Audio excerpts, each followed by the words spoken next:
অয়ন আসলে কে সেটা কেউই জানত না। তবে কেন জানি না, অয়ন নিজেও কাউকে কিছু বলতে চাইতো না।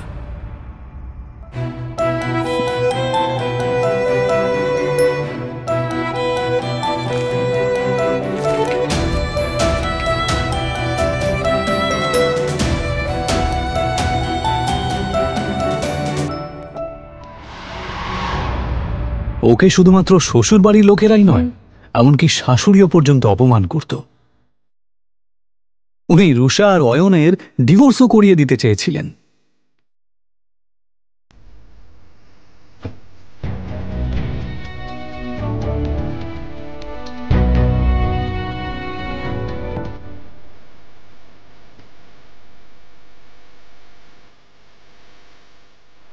অয়ন, আমি এখন হোটেলে একজনের সাথে দেখা করতে যাচ্ছি।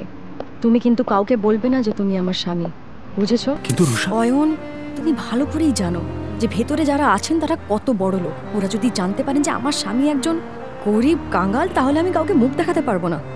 অয়ন নিজের স্ত্রী রুষার কথা শুনে চুপ করে যায়। এটা প্রথমবার নয় যখন রুষা তার দরিদ্র স্বামীকে অপমান করছে। এর আগেও অয়নকে অনেকবার সে অপমান করেছে। রুষার বাড়ির লোক অয়নের সাথে একটা কুকুরের থেকেও খারাপ আচরণ করত, কিন্তু অয়ন কারোর কথায় মন খারাপ করত না, কারণ সে তার স্ত্রী রুষাকে পাগলের মতো ভালোবাসত। আজ রুষা তার ছোটবেলার বন্ধু রূপালী এবং আরও কিছু বড়লোক বন্ধুদের সাথে হোটেলে দেখা করতে যাবার সময় অয়নকে সচেতন করছিল। অয়ন, শেষবারের মতো বলছি, ভেতরে গিয়ে কোনো সিন ক্রিয়েট করবে না। ঠিক আছে, তুমি যা বলবে। হোটেলের ভেতরে বড়লোক বাবার বখাটে সন্তান প্রেম সেন, রাজ বোস এবং পারাস আগরওয়াল বসেছিল। আসলে তারা রূপালীর বন্ধু হলেও রুষাকে দেখার পর এবং তার রূপ দেখার পর অবাক হয়ে যায়। এটা কে রূপালী? এত সুন্দর দেখতে।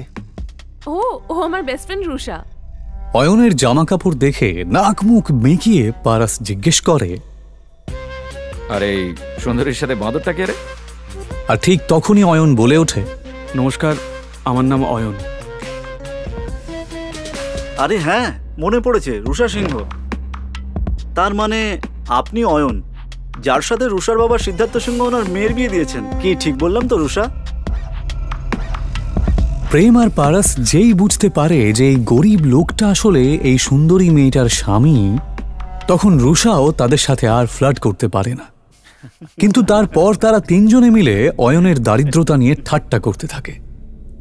আচ্ছা অয়ন দাদা, আমি শুনেছি আপনি নাকি একটা ব্যাংকে চাকরি করেন, তা কত টাকা স্যালারি পান? এই তিনটে ছেলে সমানে অয়নকে অপমান করছিল আর হাসছিল।